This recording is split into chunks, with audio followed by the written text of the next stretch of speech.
Hi everyone, welcome back to another video from Wake&Tech. In this video, we are going to be learning how to sign out of your Steam account using the Steam app on your PC.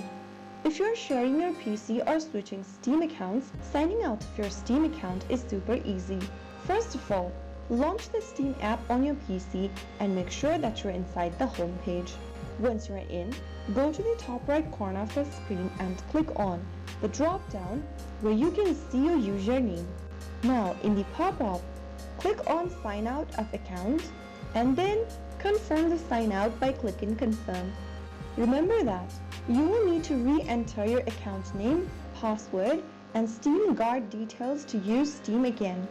Click on Confirm that you want to sign out, and there you have successfully logged out or signed out of Steam on your PC.